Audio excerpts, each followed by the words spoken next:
นอกจากการสนับสนุนช่องของเรานะครับผ่านการกดไลค์กดแชร์แล้วก็ Subscribe นะครับผมปัจจุบันนะครับผมช่องของเราได้เปิดช่องทางใหม่ๆนะครับผมเพื่อให้ผู้ชมนะครับผมและแฟนๆของช่องนะฮะสามารถให้การสนับสนุนช่องเล็กๆช่องนี้นะครับให้ได้ไปต่ออย่างต่อเนื่องนะครับและมั่นคงนะครับผมด้วยระบบสมาชิกนะครับผมที่ช่องเราเพิ่งเปิดขึ้นมานะฮะซึ่งทุกคนสามารถที่จะกดสมัครนะครับผมสมาชิกนะครับผมที่ปุ่มจอยนะครับผมหรือปุ่มสมัครสมาชิกนะครับผมที่มุมขวาล่างใต้คลิปนะครับผมหรือมุมขวาบนในหน้าต่างของช่องนะครับผมเพียงเดือนละ50 บาทเท่านั้นนะครับผมโดยมีสิทธิพิเศษมากมายไม่ว่าจะเป็นตราประทับแสดงระดับหลังชื่อนะครับผมเป็นรูปเรือชิปเปอร์ที่ออกมาแบบอย่างสวยงามนะครับผมพร้อมกับอีโมจินะครับเป็นรุ่นพี่แฮมชิปเปอร์นะครับผมสุดน่ารักนะครับซึ่งใช้ในการพูดคุยนะครับผมในช่องคอมเมนต์พร้อมสิทธิพิเศษต่างๆมากมายที่กำลังจะตามมาในอนาคตนะครับผมอีกอย่างหนึ่งคือทั้งการชมคลิปแบบ Exclusive นะครับก่อนใครนะครับผมหรือ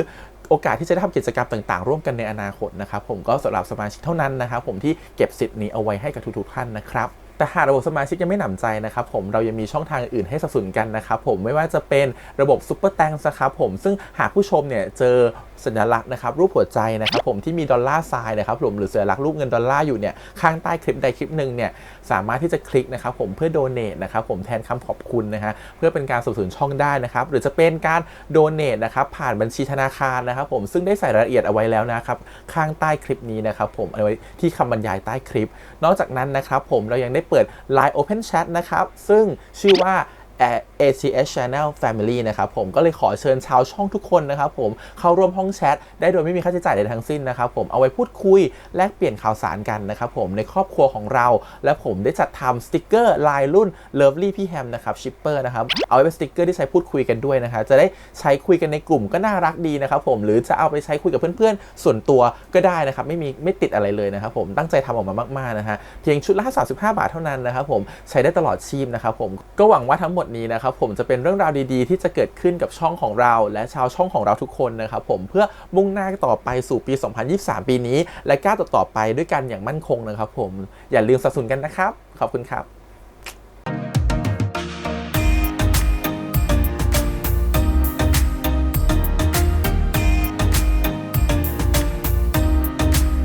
สวัสดีครับยินดีต้อนรับสู่ช่อง ATS Channel นะครับกับพบกันในการ reaction นะผมวันนี้อยู่พี่แฮมนะครับกับซีรีส์เรื่อง Boy Next World EP ที่4นะครับผมเรื่องนี้ EP ที่แล้ว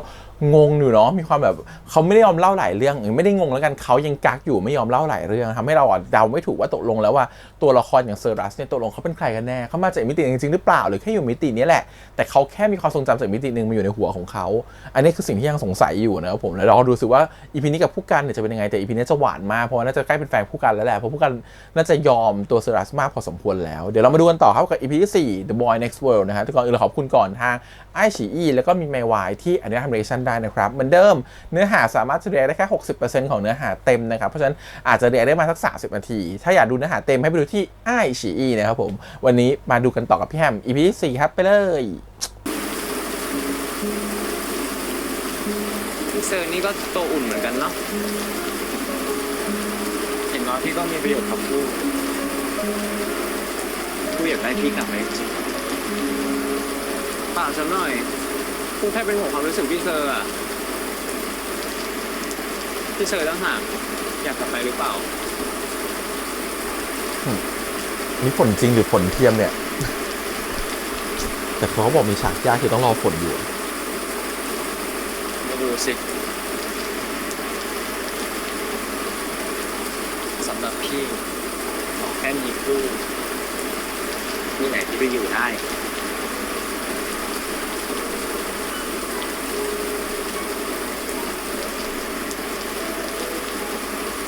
เราก็จอดรถไกลเหมือนกันเนาะฝนก็ไม่หยุดตกสักทีอ่ะเฮ้ยแต่เรา2 คนก็เปียกฝนอยู่แล้วนี่หรือว่าเราวิ่งฝ่าฝนกันไปไหมพี่เซิร์ฟ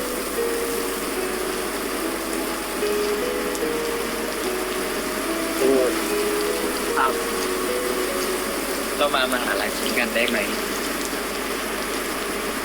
ถ้าพี่ไม่รบกวนพูดเกินไปพี่ขอมาส่งตู้ที่ธนาแล้วก็รับกลับด้วยได้ไหมไม่ได้หรอกครับ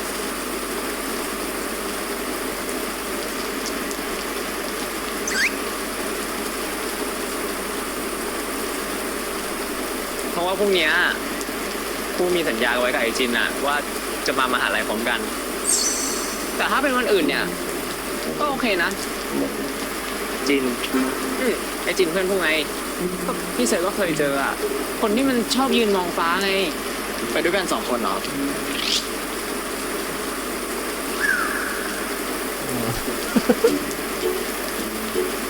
นี่พี่เซอร์คงไม่ได้ถึงพูดหรอกเนาะพี่หึงไม่อยากให้ไปด้วยกัน แต่ว่าไอ้จริงกับผู้อ่ะไม่ได้เป็นอะไรกันนะแน่นะแน่สิ เป็นเพื่อน แล้ว พี่กับ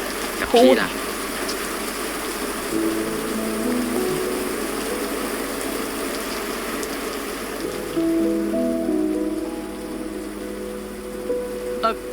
โหฝนหยุดตกพอดีเลยอ่ะ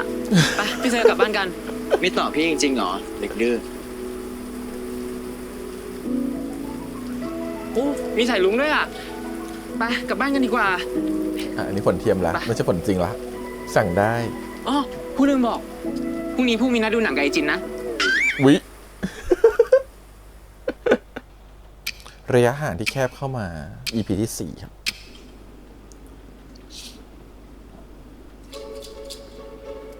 เป็นไงหนังวันนี้ดูรู้เรื่องไหมไม่รู้เรื่องอ่ะให้มึงสรุปให้ฟังคือมันเป็นเรื่องเสียดสีระบบศักดินากับทุนนิยมอ่ะเทียบว่าต่อให้ยุคนี้ไม่มีเรื่องยศถาบรรดาศักดิ์แล้ว แต่คนก็ยังตัดสินกันด้วยเงินทองอยู่ดีใช้สัญญาเยอะตีความยากไปหน่อยแต่สนุกดีนะแล้วมึงอ่ะดูแล้วได้อะไรบ้างเนี่ยป๊อปคอร์นรสชีสกับโคลาอร่อยมากกูชอบนะ มึงนี่มันสุดยอดจริงๆนะต่อให้หนังที่กูชวนมึงดูมึงจะดูไม่เคยรู้เรื่องก็ตามแต่มึงก็ไม่เคยปฏิเสธกูเอ้าก็มึงเลี้ยงข้าวกูทุกรอบเลยไงแล้วถ้ากูไม่ไปดูกับมึงอ่ะใครจะไปดูกับมึงอ่ะ วิ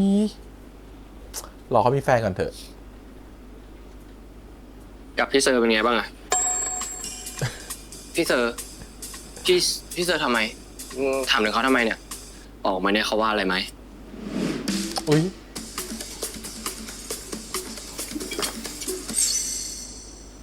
กูรู้คำตอบแล้วอะไร กู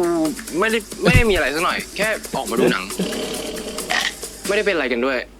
บางทีกูก็สงสัยนะว่ามึงอ่านใจกูได้หรือเปล่า รู้ไปซะทุกเรื่อง แค่สังเกตก็ดูอ ไอ อก จิน อืม กูถามหน่อยดิทำไมพวกมึงถึงเชียร์กูกับพี่เขาจังวะทั้งที่กูกับพี่เขาเพิ่งคุยกันได้ไม่ถึง2 อาทิตย์เองเพราะเขาคือคนแรก ที่เข้ามาแล้วสนใจแค่มึง โดยไม่เห็นพวกกูในสายตา นานกว่าที่มึงคิด พวกเพื่อนเราเป็นคนแปลกนะกูก็เป็นคนแปลกนะ อืม เชื่อเรื่องดวงของมึงไม่นับว่าแปลกนะกูพวกกูเนี่ยคนแปลก แต่มึงก็ไม่เคยว่าอะไรพวกกู มึงก็ได้แต่พูด ก็ไม่เห็นแปลกนี่ ปกติดีนะ มึงอะยอมรับในตัวทุกคน เชื่อกูเถอะว่ามึงอะน่ารักที่สุดเล่าแต่ถ้าพี่เซอร์เห็นแบบที่พวกกูเห็นนะ กูแค่ดีใจ แล้วมึงอะเป็นคนดีจนน่าเป็นห่วงเลย ใครพูดอะไรมึงก็เชื่อเขาไปหมด กลัวนะไม่นะ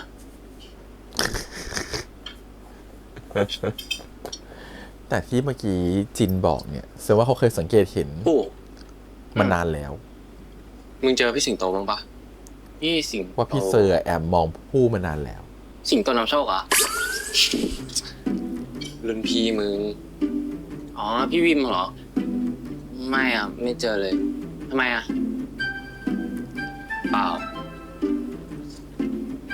เขาแค่ปากตรงกับใจดีเฉย ที่ต้องไม่เก็ตนะ คนอื่นเขาเก็ตหมดแล้วว่านี่แอบชอบเนี่ยนี่ไม่เก็ตจ้ะผู้กัน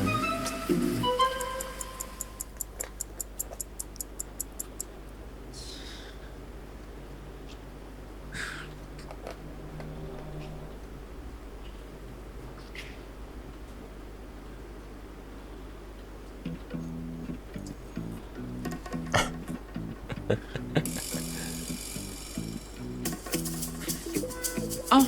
พี่เซอร์มารอพูดเหรอ ทำไมเดินตากฝนกลับมาเนี่ยทำไมเพื่อนไม่มาส่ง ก็ผู้ขอลงเซเว่นน่ะ แล้วดวงซวยชะมัดเลย มีใครก็ไม่รู้มาขับรถสาดน้ำใส่ผู้อ่ะ เนี่ยกลิ่นโคตรแย่เลยอ่ะ เนี่ยดูดิ พี่เดี๋ยวเสื้อเลอะ ไม่ต้องห่วงเสื้อ ห่วงตัวเองก่อนไป เดี๋ยวเป็นหวัดเอา โอ้ยพระเอกในอุดมคติ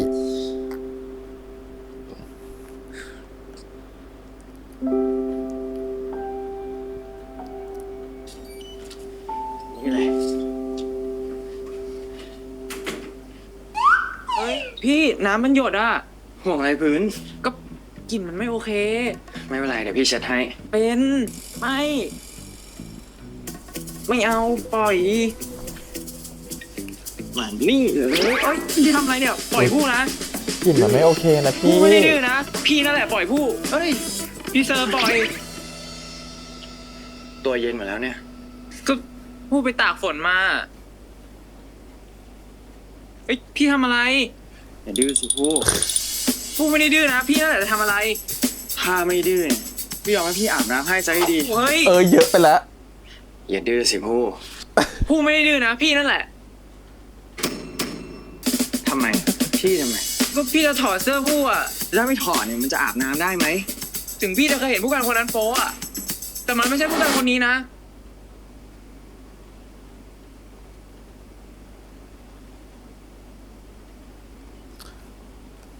โทษทีพี่แค่เป็นห่วง ผู้รู้ พี่เซอร์ออกไปได้แล้ว เขาขออาบน้ำเองก่อนเนาะยังไม่เป็นรายการ พี่เซอร์ เป็นรายการก็ยังไม่อาบน้ำให้ ผู้พี่ พี่อย่าดื้อพี่ตอบไปเดี๋ยวนี้ พี่ขอจูบผู้ได้ไหมอนุญาตให้พี่นะ มีความบังคับอยู่เนาะไอพี่เซอร์รัตเนี่ย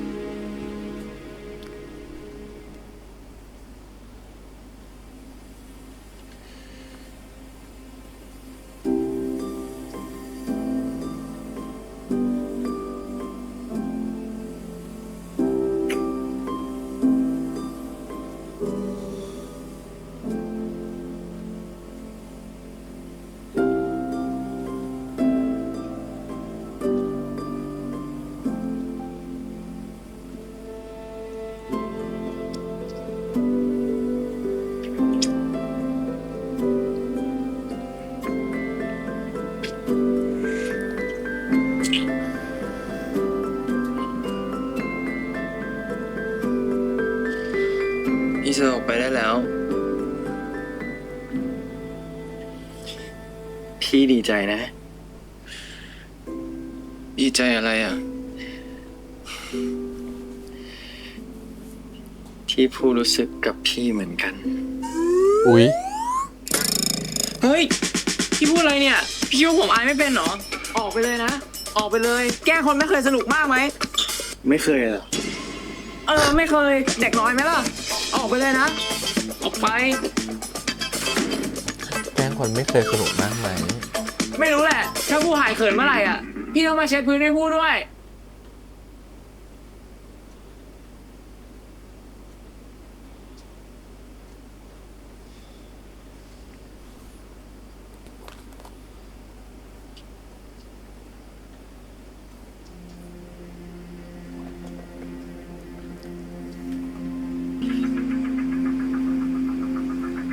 พี่ได้เบอร์ผมมาได้ไงครับ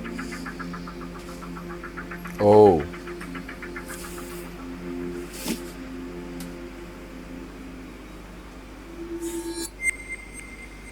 ไม่เป็นไรครับ ผมได้คำตอบแล้วคนก่อนที่นายพูดหมายความว่า นายไปรู้อะไรมา ก็ไม่มากหรอกครับพี่ พี่มีความลับที่พี่พูดไม่ได้ ผมก็มีอยู่2-3 เรื่อง ที่ผมเองก็พูดไปคนก็หาว่าบ้าเนี่ยพี่รู้จักไอ้พวกตั้งแต่เมื่อไหร่ครับ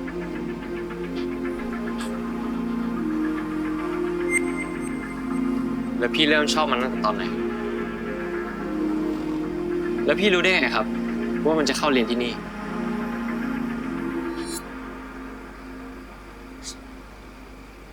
ไม่คิดเลยครับ ว่าคนอย่างพี่เนี่ย แอบฟังคนอื่นเขาคุยกันด้วย นายรู้ได้ไง ผมถาม แล้วพี่ก็ตอบผมเองอะ นี่บอกว่าจินอ่านใจได้ ผม นะ บอกความลับผมไปแล้วนะครับ เป็นไปไม่ได้ จินอ่านใจได้เหรอ คนอย่างพี่พูดคำนี้ได้ด้วยเหรอครับ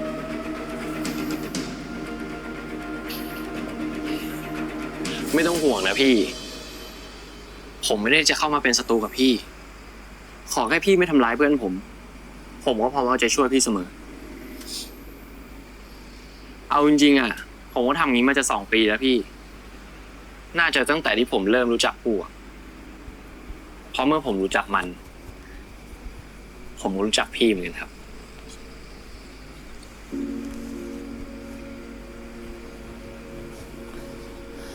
นี่นายได้ยิน ในระยะที่จำกัดครับ และพี่ก็ไม่ต้องเป็นห่วงนะครับ ว่าผมจะเอาเรื่องนี้ไปบอกใครอะ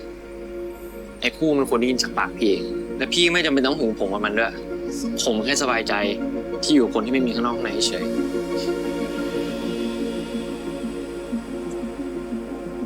ได้ยินเสียงในหัวว่าแล้วจินต้องไม่ธรรมดาแสดงว่าตั้งแต่รู้จักผู้ก็เคยได้ ได้ยินเสียงความคิดนิดหน่อย ตั้งแต่รู้จักผู้ก็เคยได้ยินเสียงความคิดของเซอรัสมาตลอด เรื่องเหลือเชื่อแบบนั้นแต่มึงก็ไม่มีสิทธิ์ไปว่าใครนะไอ้เสือ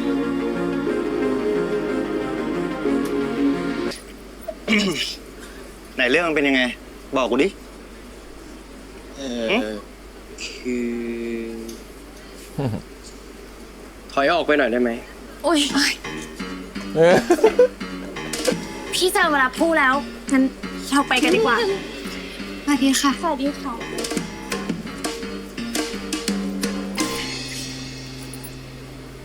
พี่ผมอาชีนะครับ รอพี่นานไหม พี่รู้จักผมปะ กินอะไรหรือยัง ยังไม่ได้กินครับ ผมเพื่อนของอย่าช่างมันเห็นกูเป็นอากาศเลย นี่ยังไม่ได้กินอะไรเลยไปหาอะไรกินข้างนอกกันไหม หรือว่าอยากกินไข่พะโล้เจ้าปวดดี พี่เซยนี่ก็สุดยอดในหลายๆความหมายเนาะ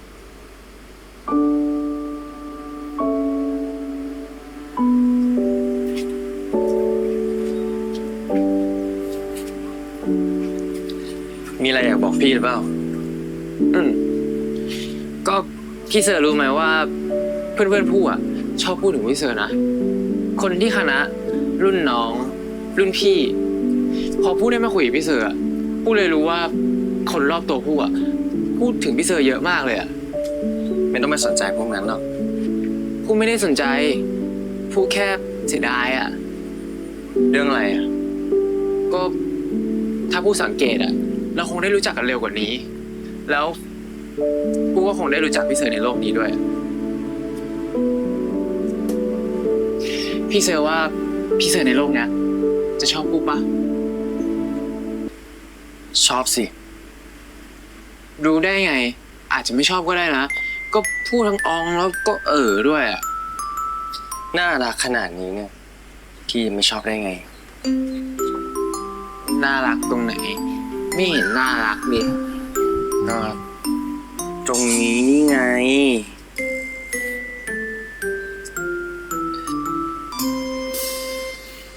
แล้วถ้า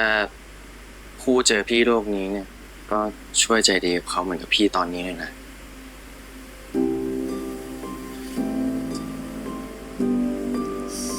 ปุ๊กก็ทำแบบนี้แหละ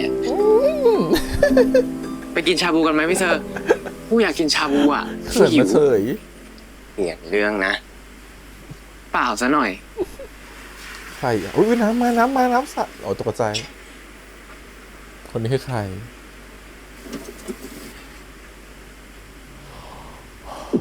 แม่ของเซอรัสมาตามตัว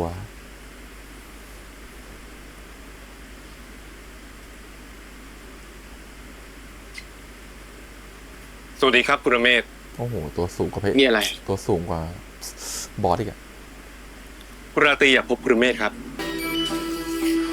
มันจะเจอฝนทุกวันเลยเหรอฮะหนูลูก ไม่เกี่ยวกับสีมงคลแล้ว พ มั้ง ฤศจิกาแล้วแท้ตกได้ตกดีจังเลยนะเฮ้ย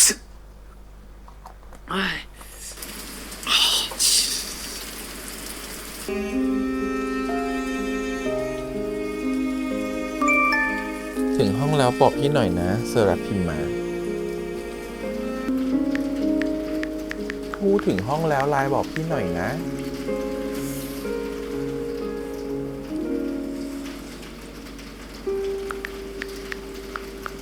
ผู้ติดฝนหรือเปล่ากังวลแหละเพราะว่าฝนตก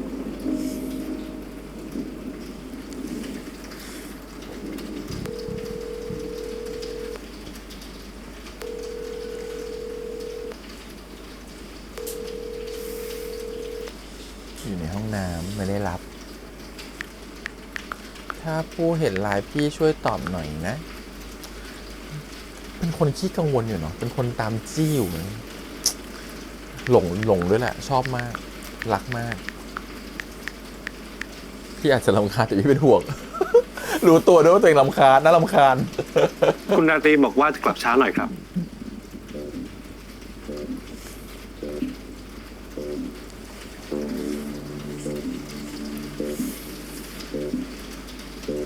คุณเมธไปพักผ่อนที่ห้องก่อนดีกว่า เดี๋ยวคุณราตรีมาเมื่อไหร่ผมจะให้คุณขึ้นไปแจ้ง ผมรออยู่นี่แหละ กินข้าวเสร็จเมื่อไหร่เดี๋ยวผมจะกลับ อาจจะนานนะครับ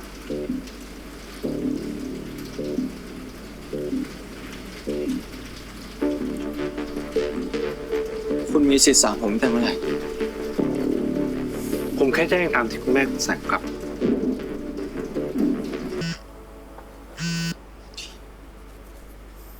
โอ้พี่เป็นห่วงแทบแย่ ถึงห้องหรือยัง พูดถึงแล้ว โทษทีนะมิสเตอร์ผู้ไม่ได้รับสายอ่ะ พอดีฝนมันตกหนักอ่ะผู้เลยไม่ได้ยิน งั้นไม่ว่าพี่จะทำอะไรกูก็จะไม่รำคาญพี่ใช่ไหมก็แปลว่า จับมือได้ เอ๊ะ กอดได้ เอ๊ะ ฮะ แล้วก็จูบได้ เฮ้ย ไงงั้นน่ะ อันนั้นมันต้องเป็นแฟนกันก่อนหรือเปล่าถึงจะทำได้ กูก็เป็นแฟนพี่สิ เจะเด็กดื้อ จบปะ ผู้ไม่ได้ดื้อนะ แล้วผู้ก็ไม่เป็นแฟนพี่ด้วย แล้วถ้าผู้เป็นเด็กดื้ออะพี่เซอร์เป็นอะไร มีตาดุเหรอ มีตาดุ คิ้วเป็นเส้นเลย กูอยากให้พี่เป็นอะไรอ่ะ พี่ก็เป็นได้ทั้งนั้นแหละ แต่ตอนนี้คนดูเป็นอากาศจ้ะ โอ้เราคุยมานานขนาดนี้แล้วว่า งั้นผู้วางดีกว่า ผู้หิวอ่ะผู้ว่าผู้จะไปทำบะหมี่กิน ผู้ไปกินข้าวเถอะ พี่วางแล้ว พี่เซอร์ ถ้าพี่เซอร์มีอะไรอ่ะ พี่เซอร์โทรหาผู้ได้เลยนะ จะเป็นห่วงผู้ก็ได้ คือไม่ต้องกลัวผู้จะรำคาญนะ เพราะว่าผู้ไม่เคยรำคาญพี่เซอร์เลยอ่ะ ผู้ชอบคุยกับพี่เซอร์นะครับ ไม่รำคาญและชอบคุย งั้นผู้วางแล้วนะ อืมแต่คุณราตรียังไม่มาสักทีมืดแล้วเนี่ย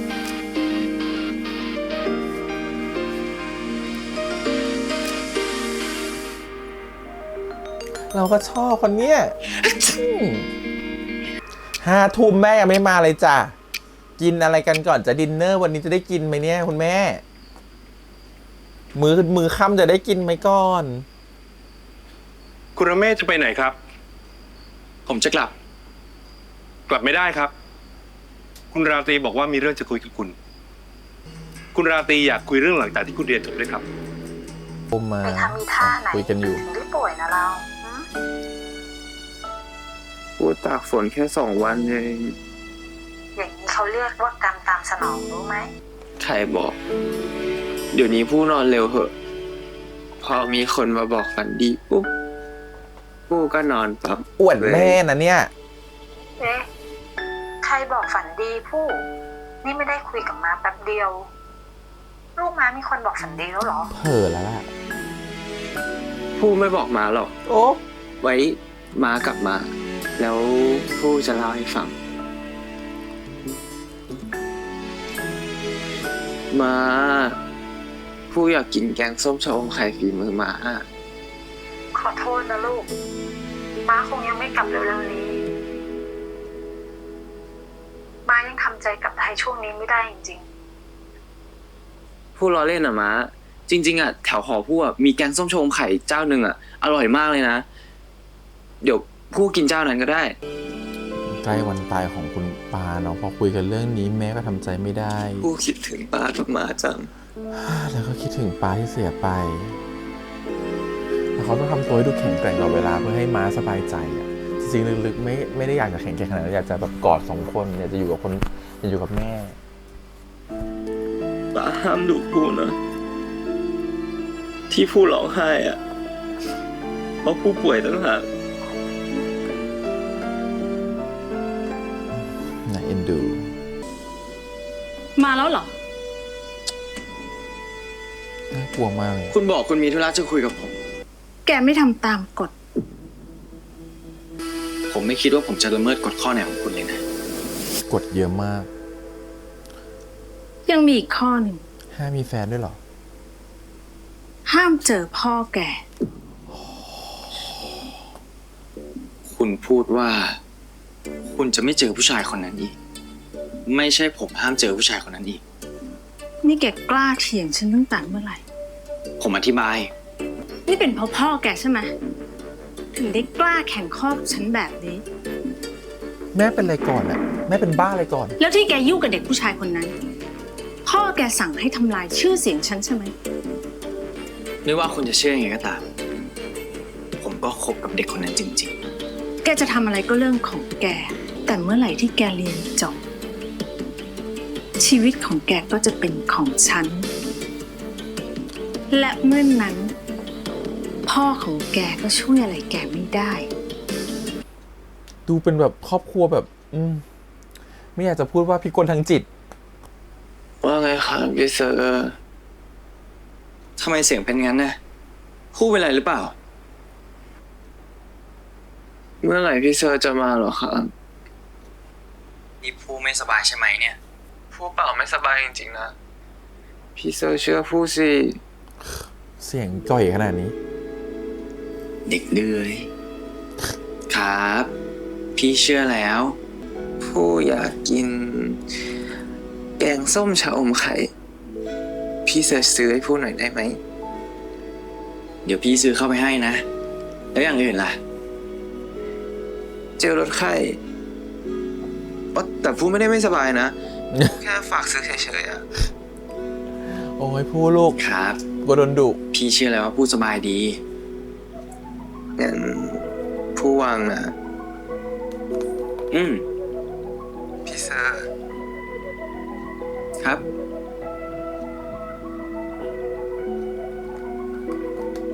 ว่าไงผู้ อยากได้อะไรเหรอ รีบมานะครับผู้คิดถึง เสียงขนาดนี้ พี่เซอร์แทบจะวาร์ปมาเลยจ้ะ ผู้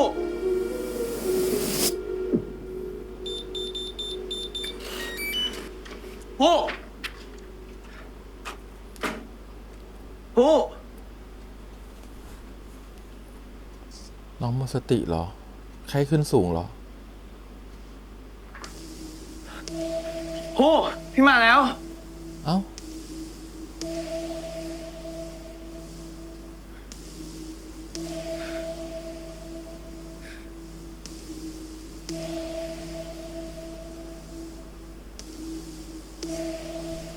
อ๋อ อยู่นี่ พี่เซอร์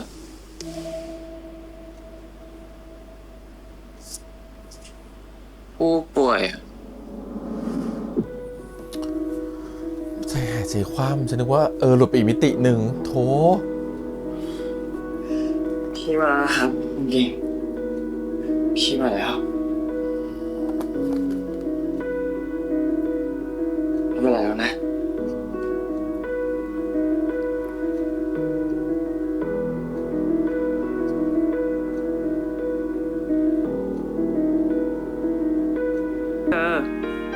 ช่วย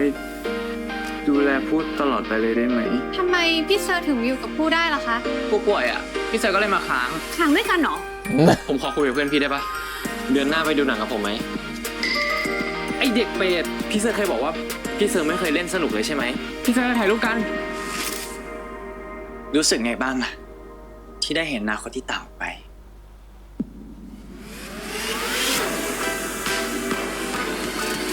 โอ้ยเป็นซีรีส์ที่แบบว่าไม่ได้เล่าอะไรเยอะมากแล้วทำให้คนดูเยอะงงเยอะมากแล้วก็ต้องมีความสามารถพิเศษเข้ามาเกี่ยวข้องด้วยเนาะมีความเป็นเมจิกมีความเป็นแบบว่าอินมิวแบบไม่ใช่เป็นมิวแทนอะไม่ใช่อินฮิวแมนขึ้นมาเกี่ยวข้องด้วยอะไรเงี้ยซึ่งรู้สึกว่าก็น่าสนใจดีนะครับผมทำให้เห็นว่า EP เนี้ยมันมีหลายอย่างที่มันเปลี่ยนออกไปอย่างเช่นเรารู้แล้วว่าจินเนี่ยอ่านเสียงในหัวคนออกอ่านใจคนออกแบบนั้นเลยแล้วกันเรียกว่าอ่านใจคนออกแล้วกันเพราะว่าเขาบอกว่าเขารู้จักพี่เซอร์ตั้งแต่เขารู้จักผู้กันความน่ากลัวตัวนี้คืออะไรหมายความว่าตอนที่เขารู้จักผู้กันน่ะเขาได้ยินเสียงคนหนึ่งที่พูดถึงผู้กันเหมือนกันนั่นคือเสียงของพี่เซอร์ที่เข้ามาในหัวเขาพี่เซอร์เสียงของพี่เซอร์รัสเข้ามาในหัวของเขาเลยรู้จักพี่เซอร์แต่ตอนนั้นว่าคนนี้คือคนที่มองเพื่อนมาตลอดมันจะเห็นฉากหนึ่งที่ตัวของจินคุยกับผู้กันว่ากับพี่เซอร์นี่ยังไงเนาะซึ่งผู้กันก็บอกไม่ได้อะไรหนูนี่นั่นอะไรเงี้ยซึ่งตัวของจินเองก็เผลอพูดไปว่าเขาแอบมองเธอมาตั้งนานแล้วเหมือนเขาแอบชอบเธอมาตั้งนานแล้วแต่ก็คือตัวของเซอร์รัสไม่เก็ตตัวของผู้กันไม่เก็ตว่าสิ่งที่ตัวของจินพูดคืออะไรแต่จินได้ยินเสียงไงคือรู้อยู่แล้วว่าพี่เซอร์รัสก็คือแอบมองแอบสนใจเธอเพราะเขาบอกว่ามองจนไม่สนใจเพื่อนคนอื่นเลยสนใจแค่ผู้กันคนเดียวแสดงว่าตัวของจินเคยอ่านความคิดหรือได้ยินเสียงความคิดของคนนี้อยู่อันนี้คือว้าวหนึ่งนะแล้วว้าวสองคือเขาก็น่าจะรู้อดีตของตัวเซอร์รัสประมาณหนึ่งด้วยและรู้เสียงที่อยู่ข้างในหัวด้วยเพราะฉะนั้นสิ่งที่มันเกิดขึ้นคือเขารู้แล้วว่าเซอร์รัสจริงๆตอนเนี้ยอยู่ในร่างไหนและเป็นใครและเขาแล้วพี่แชมป์เชื่อว่าตัวจินเองรู้ไปถึงขั้นว่าเซอร์รัสที่อยู่ในร่างตัวนี้ไม่ใช่เซอร์รัสตัวจริงเซอร์รัสตัวจริงคือเซอร์รัสชุดขาวที่เห็นในตัวอย่างนะฮะแต่เซอร์รัสชุดดำคือคนที่อยู่ในร่างนี้ตอนนี้และน่าจะคุยกันช่วงตอนหลับน่าจะคุยกันช่วงตอนนอนคิดว่าอย่างนั้นนะคิดว่าไม่สามารถจะคุยกันหมดปกติได้เหมือนคุยกันช่วงตอนนอนถ้านึกถึงการ์ตูนเรื่องนึงจะนึกถึงเรื่องยูกิโอะถ้าใครเคยดูนะครับผมก็คือยูกิเกมกลคนอัจฉริยะก็คือที่เขาเล่นไพ่แข่งกันเนาะไพ่ยูกิอย่างเงี้ยซึ่งไอ้ยูกิเนี่ยก็คือเขาจะเหมือนมี2ร่างอยู่ในตัวเองมีร่างอ่อนแอที่ถูกเก็บไว้แล้วก็มีร่างนึงที่เป็นร่างเท่ๆคูลๆที่ฉลาดมากๆอยู่ข้างนอกซึ่งเป็นร่างที่คอยใช้ลวดแล่นตลอดเวลาแล้วร่างนั้นจะกลับเข้าไปช่วงที่ระหว่างจะนอนแล้วก็ปล่อยร่างที่อ่อนแอออกมาจะเป็นฟีลแบบนี้สลับกันซึ่งแล้วว่ามีความคล้ายแบบนั้นนั่นคือจังหวะที่เกิดอุบัติเหตุไปเนี่ยรถชนเนี่ยตัวของเซอร์รัสเนี่ยที่เป็นร่างที่เป็นชุดสีขาวหรือเป็นร่างที่เป็นร่างเดิมเนี่ยความคิดเดิมเนี่ยถูกกักเอาไว้อยู่ในห้องขังโดยมีเซอร์รัสคนที่มาจากมิติคู่ขนานหรือซึ่งไม่รู้จักมิติคู่ขนานจะเกิดเรื่องอะไรนะเข้ามาอยู่ในร่างนี้แล้วก็พยายามทำหลายๆอย่างให้มันเปลี่ยนไปแล้วจะมีประโยชน์หนึ่งที่มาพูดในตัวอย่างเห็นไหมว่าเนี่ยเห็นไหมล่ะนี่คือภาพอนาคตที่แตกต่างออกไปถ้าเธอตัดสินใจแบบที่ฉันเลือกหรือเอาความคิดของเขาจากในอีกมิติหนึ่งในโลกคู่ขนานหนึ่งมาใส่ให้ตัวของเซอร์รัสในกรงเห็นว่าถ้าเธอรักผู้กันจะเป็นยังไง1 2 3 4บลาบลาบลาบลาก็อาจจะเป็นอย่างนั้นแต่พี่ก็ยังคงไม่ทิ้งทฤษฎีที่พี่เชื่อนะว่าไม่มีหรอกมิติคู่ขนานมีแต่เซอร์รัสที่เป็นคน2บุคลิกมากกว่าคือมันอาจจะไม่ใช่เซอร์รัสที่2บุคลิกแต่มันเป็นความสามารถหนึ่งที่คล้ายๆกับจินอ่านอนาคตได้แต่เซอร์รัสเนี่ยเห็นอนาคตได้ในมุมที่ต่างออกไปเรื่องอาจจะพาย้อนเวลากลับมาหมดเลยก็ได้จนถึงจุดเริ่มต้นหรืออีกในหนึ่งคือเห็นอนาคตว่าจะเกิดอะไรขึ้นก็เลยทำในแบบนั้นงั้นจังหวะที่เขารถชนลงไปเขาเลยเห็นหมดเลยว่าอนาคตเขาจะรักกับผู้กันแบบไหน1 2 3 4 5 6 7 8เขาก็เลยกลับมาเพื่อที่จะรู้สึกว่าต้องรักกับผู้กันใหม่แล้วก็อยากที่จะเข้าไปเปลี่ยนแปลงในอดีตที่เขาไม่เคยทำได้เพราะว่าอย่าลืมนะว่าเซอร์รัสมี2คนเนาะถ้าสมมติว่าเซอร์รัสคนหนึ่งเคยรับไอตัวไมโครโฟนที่เป็นแก้ว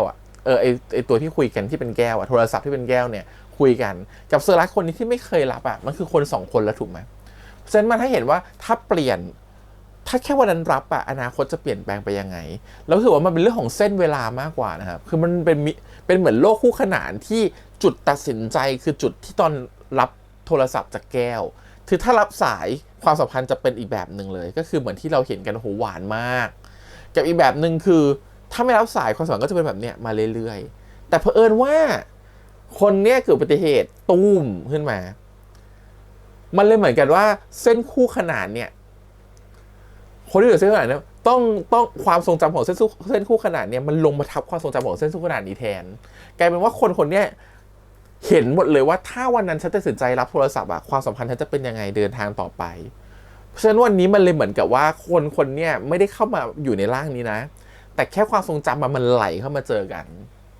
เราว่าเป็นแบบนั้นนะที่เราเชื่ออีกความคิดหนึ่งว่าอาจจะเป็นแบบนี้ก็ได้หรือว่าจริงๆแล้วว่าคนเนี้ยกลับมาคนจากมิตินึงมาอยู่ในร่างนี้เลยก็เป็นอีกทฤษฎีนึงเหมือนกันมันเราไม่รู้ว่าเป็น A หรือ B ไม่รู้จะเป็นออกมาแบบไหนแต่ถ้าสมมติออกมาเป็นแบบว่าอีกมิตินึงกลับมาอยู่ในร่างนี้แล้วทำให้น้องรักอะแล้ววันหนึ่งตัวเขากลับไปอะร่างที่เป็นเซอร์รัสร่างเดิมอะยังจะเข้าใจอยู่หรือเปล่าว่าเกิดอะไรขึ้นฉะนั้นเราคิดว่าตรงนี้คือสิ่งที่น่าสนใจมากว่าชุดดำกับชุดขาวอะคืออะไรกันแน่คุยกันยังไงแล้วทำไมชุดดำมาจากไหนชุดดำเป็นความคิดที่อยู่ในหัวของเขาเองอยู่แล้วหรือเปล่าแล้วถูกบดหรือเปิดออกมาเพราะว่าไปเกิดอุบัติเหตุรถชนหรือจริงๆแล้วมันเป็นชุดดำก็คือคนที่มาจากมิติคู่ขนานจริงๆอันนี้คือสิ่งที่เรื่องไม่ยอมบอกเลยทำให้เรางงมากน่าสนใจมากแล้วความงงมันก็อยู่กับตัวจินด้วยไงเพราะจินได้ยินเสียงแต่จินไม่ยอมบอกว่าได้ยินจินรู้ว่าคุยอะไรคิดอะไรอยู่ในหัวหมดเลยนะฮะ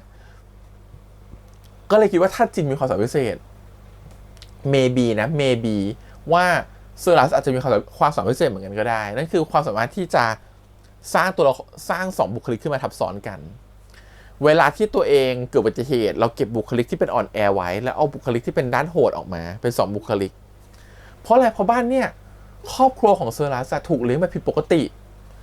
แม่เซอร์รัสเลี้ยงเซอร์รัสเป็นหุ่นยนต์เลี้ยงเซอร์รัสเป็นเหมือนคนแบบมีโอกาสเป็นจิตไม่ปกติได้สูงอ่ะเธอเข้าใจปะคือมันเหมือนไบโพล่าข้างในวาวุ่นมากไม่ชอบไม่โอเคแต่ข้างนอกต้องทำให้กับแม่ว่านิ่งคามสงบคือแบบมันทำให้คนเราสร้างคาแรคเตอร์หรือตัวตนขึ้นมาอีกตัวตนนึงเลยนะคือพี่เชื่อเรื่องของการที่ว่าคนเรามีตัวตนหรือคาแรคเตอร์เยอะมากพี่เชื่อเรื่องนี้เพราะว่ามันมีเคยเกิดมาแล้วที่คนแบบมี23บุคลิกคนนึงมีหลายบุคลิกมากๆในตัวเองอย่างเงี้ยซีรีส์ก็จะทำแนวนี้เยอะเหมือนกันนะว่าคนมันมีหลายบุคลิกในตัวนะมันมีบางโหมดเป็นบุคลิกนี้บางโหมดเป็นบุคลิกนี้อาจจะสลับเปลี่ยนกันใน1วันเลยก็ได้เราเลยคิดว่าส่วนหนึ่งอ่ะเป็นไปได้ไหมว่าตัวของเซอรัสก็เป็นแบบนี้คือเป็นคนหลายบุคลิกแต่ในแค่2บุคลิกบุคลิกที่อ่อนแอกับบุคลิกที่แบบว่าปกป้องคนอื่นอะไรเงี้ยแล้วมันก็จะเป็นแบบนี้จริงๆที่รู้สึกว่าพอเป็นคน2บุคลิกมันเลยเหมือนคุยกับตัวเองทุกคืนนู่นนี่นั่นอะไรเงี้ยก็เป็นไปได้ก็รู้สึกว่าตรงนี้คือสิ่งที่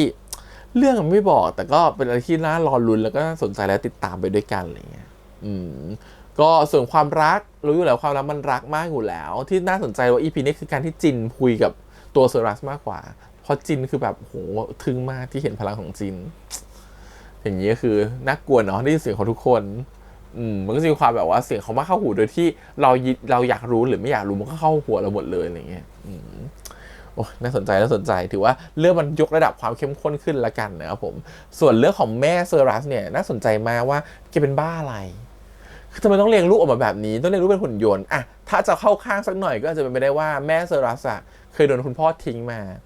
ก็เลยไม่เชื่อในความรักอีกเลยมันก็เลยเหมือนแบบมันเลยเหมือนกับเป็นสารตั้งต้นอย่างหนึ่งแหละทำให้แม่เขากลายเป็นคนแบบนี้หรือแบบเกลียดคุณพ่อไปเลยแล้วเกลียดผู้ชายไปเลยไม่อยากให้ลูกอยู่กับพ่ออะไรเงี้ยทุกอย่างต้องอยู่ในการควบคุมของคุณแม่อะไรแบบนั้นทำให้รู้สึกว่ามันกลายเป็นนิสัยที่แบบทำให้แม่ลูกดูขยับไปไหนไม่ได้มันสตริกเกินไปนิดนึงกับวัยมหาลัยก็เลยมองว่าคุณแม่เป็นบ้าอะไรก่อนถึงทำแบบนี้กับลูกมองลูกเป็นคนใช้มองลูกเป็นคนงานในอนาคต